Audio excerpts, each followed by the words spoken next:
Hey, welcome back. So, a little over 3 years ago, I was living in Canada working in the oil and gas industry. Like many of you, I'd always dreamed of living in Thailand and working remotely. I finally made the leap, and I'll be going over my journey so far and some of the challenges along the way. Let's get into it.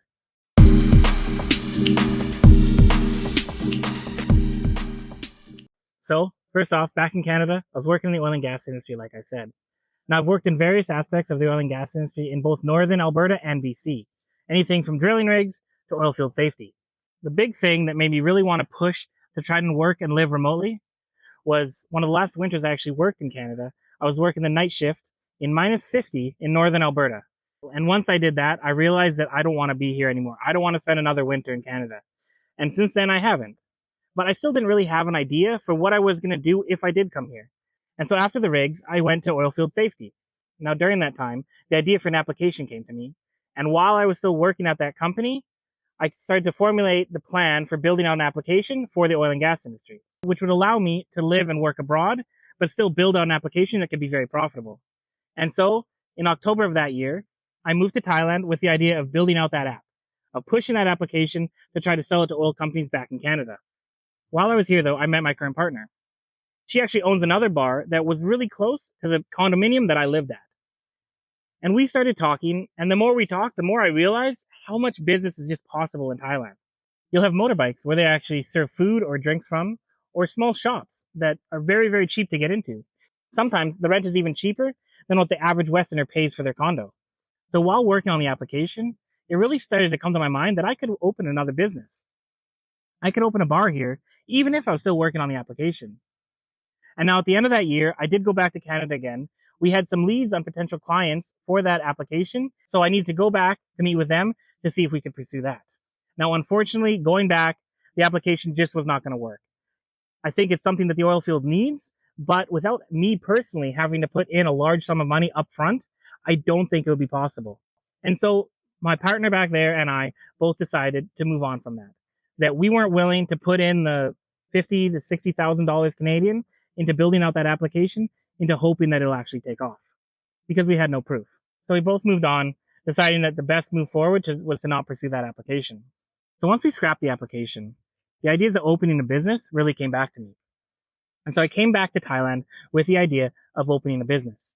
I approached my partner with the idea of opening a bar in the Loy Kraw Boxing Stadium. So that's what we did. We purchased Lath Bar and opened it January of this year. So it's almost been open for one whole year. Now there's been a lot of challenges from finding staff to dealing with customers to dealing with the language barrier in renovation to everything. The language is obviously going to be the biggest thing when you come here, but it's been so rewarding and I'm so glad that I did it. And now that leads me to why did I choose Thailand? Why did I want to move to Thailand to open a business? And so a lot of that is because the barrier of entry of opening a business here in Thailand is just so low, even for foreigners. As I've said, renting a location, as long as it's not in a Western area, for less than you're going to pay in rent for a condo. And even our bar, which our rent is 20,000, a lot of foreigners pay that for their condominium.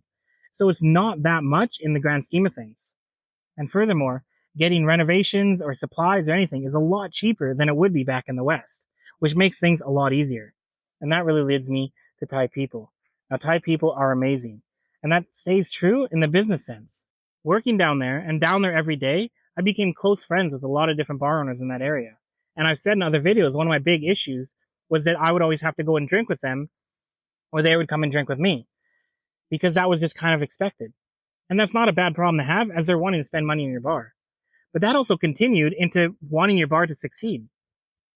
A lot of the people in the area want the other bars to do well. Now, if this was back in Canada and you had an area like the one we're in Canada, each of those bars would want to be the top dog and want the other ones to not do well. It's not the same here. The other bars in the area actively wanted each other to do well because that would mean that the whole area would do better. And they're willing to make less money to see the other bars do well.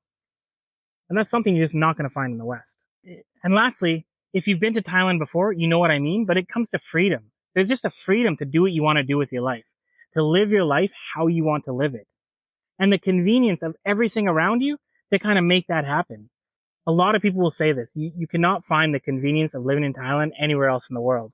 It's an amazing country to live in and it allows you to live the life that you truly want to live. And that's really why I want to continue to live and work here in Thailand. I don't see myself going back to Canada because I don't think the same things I'm doing here are possible there. I have plans of opening another bar and potentially a coffee shop in the near future, and hopefully you stick around to check that out. If you are enjoying the channel and want to keep up to date on what I'm doing and my story here in Thailand, please like and subscribe. Cheers.